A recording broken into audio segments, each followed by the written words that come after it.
champ is here! The champ is here! The champ is here! The champ is here! The champ is here! The champ is here! Alright, so you're thinking, with all the camera stuff you have in your truck, why are you doing this on a webcam? Well, I'm going to start filming Trucker Rag Chew tomorrow. But since all my other trucker war stories is on my webcam here, I just figured I'd just keep it like it is. You know, that way if you're going through the playlist, it's like, hey, going from this one to this one, this one, then this one, this one. So that's what I'm doing. So, alright, so I've got this nice, grainy little thing here talking about trucker war stories. Now, let me give you a little background on trucker war stories. If you go to like a meeting at the company that I work for, where, you know, they'll say no war stories, please, no war stories, which I agree with, because if you get too many people telling war stories, we'll never get out of there. So anyways, alright, so I got a request saying, hey, we need more war stories. It was like a couple weeks ago, and I was like, wow, people actually pay attention. So let's go back a little ways. I like to go back a little ways because I just think about it. Think about how stupid I was. How dumb and stupid I was as a young driver. And I just saw a comment on a video saying, this guy claims to have experience, but he works for Pumpkin, whatever. And, you know, I just laugh at people like that because they think that, you know, it's all about the speed of a truck. It's all about the whatever. You know what? I work out here to make money so I can have a life. It's not about what's on the name of the door on the truck to me. Not about how fast your truck goes. To me, it's about making money, paying bills, go home and play. That's what it's about. So now some of you are like, okay, it's all about who's got the biggest truck, fastest, whatever. Hey man, that's not me, man. So here's where I was that way. Now, I've never really I've had a couple of big trucks, large cars, but they've all been just pretty much just internationals and Freightliners over the years. And so back about 10, 11 years ago, it was about 11 years ago, I started working at this place, and I talked to y'all about color spot Daze.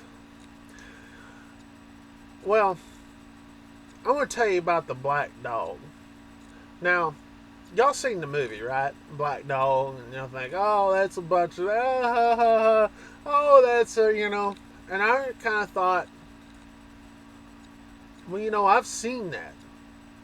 Where you're running so hard, you're out here and I've been up 3 or 4 days without, you know, maybe a couple hours sleep here and there, but nothing to amount to anything, you know. I mean, you're a dog tired, it's nighttime, and you're doing just like trying to stay awake, you know.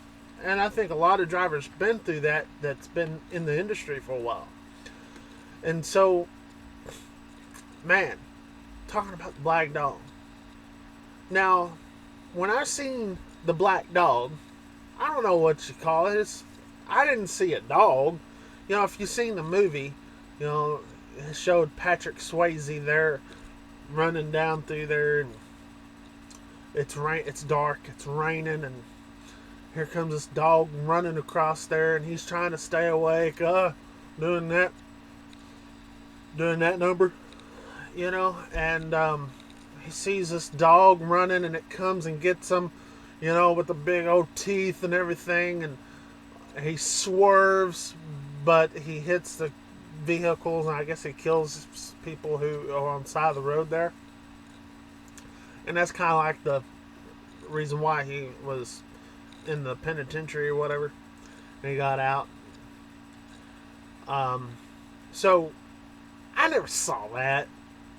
But what I did see is I'm running hard. It's dark. Like I said, I've just been deprived of sleep, but I gotta go. Man, these flowers have got to get to Home Depot. Um, yeah, I mean, over flowers, man. But you know, I was young and dumb. And so, but yeah, you see something crossing the road. You don't know what it is, though. I didn't.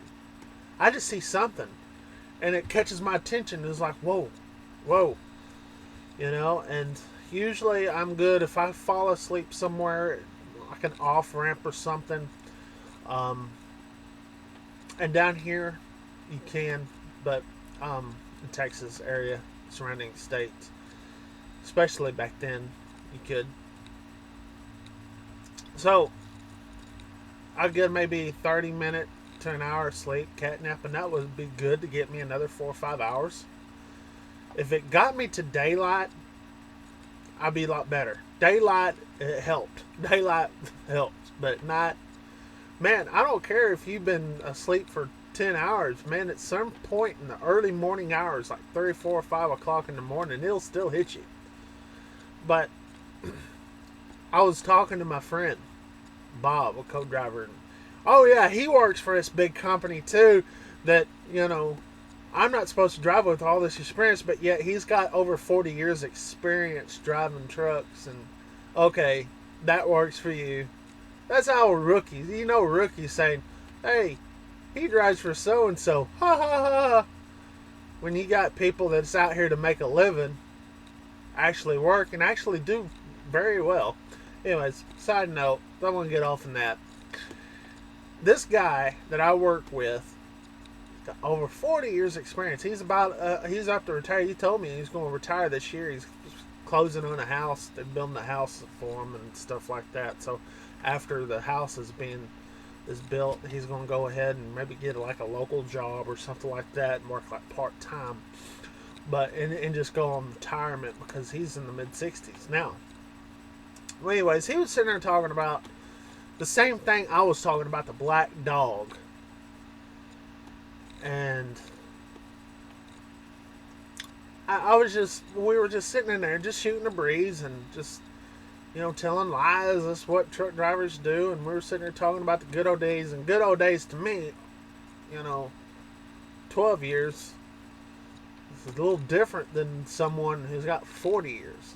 Okay, so my good old days is one thing. His is totally different. And back in his day, back in the mid to late 70s, early 80s, when they ran hard, I mean, they ran hard. They had to get somewhere.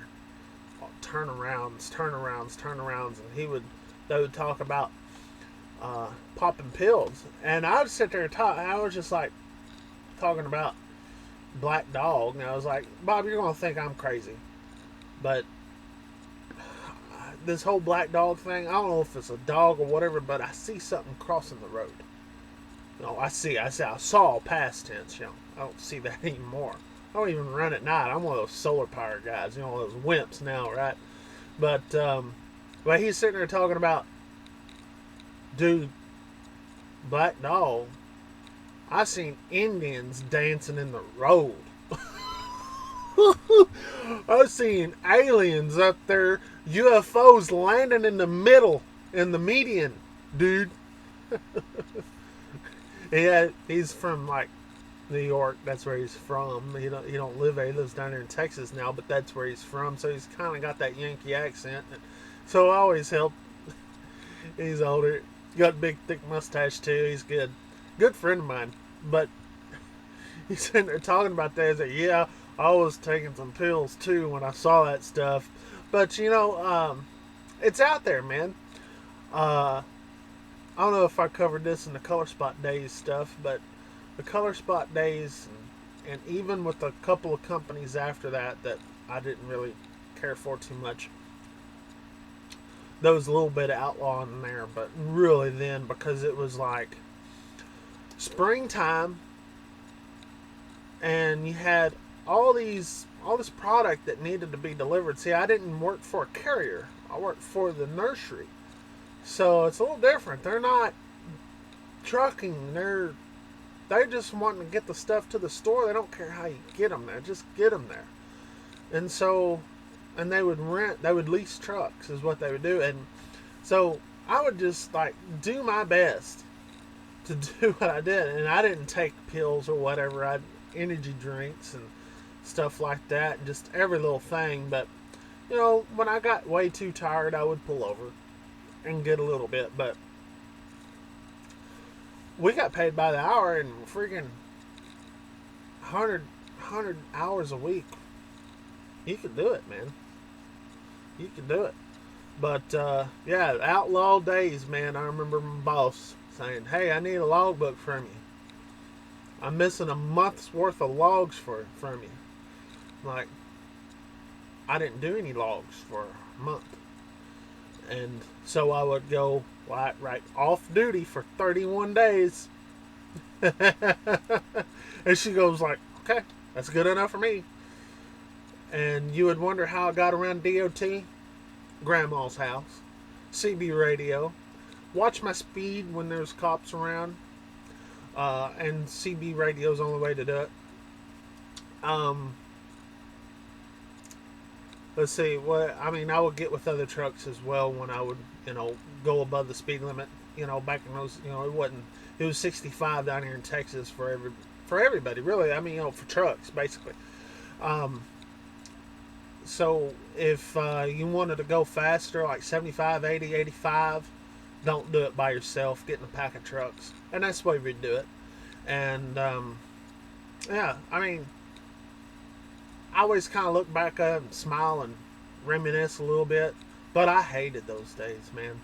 I hated those days because it felt like I aged so much, It really did. I worked my tail off. You don't realize, because it's not only just driving. We unloaded our stuff too, and then turn around and take it back, and then unload the empty carts that we had, and then just load back up, and then freaking go back out again. So it wasn't just a driving job, it was physical too. And so, man, those are running days. I'm going to tell you something. I always look back at those and I learned. It's like, man, that's my outlaw days. And I'm glad they're over, but it was a learning experience. And I hope I could share that with y'all, because I definitely, from Bob, I learned a lot from Bob and his days from back in the day, when always have an open mind to the older drivers and what they had to deal with, and just listen to the stories, whether they're a bunch of BS like aliens flying around, in the sky, popping pills, it's all fun, right?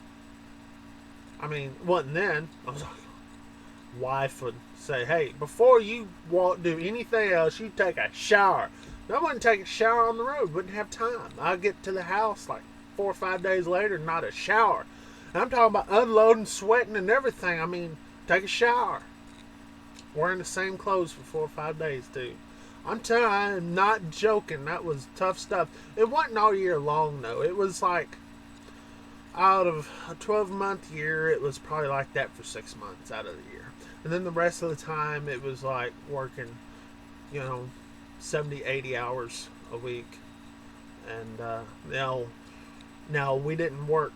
Some of those times we worked only 3 or 4 days a week. So we would still run Outlaw. We would take off about, 10 o'clock at night, and then return back about 10 o'clock the very next night, not even stopping. So a good 24-hour period without a break. So, even on our slow times of the year, we'd still be running. So, but anyways, I hope y'all got something out of that. Get to share some of that with y'all. And that's trucker war stories for y'all. So, thanks for watching 73.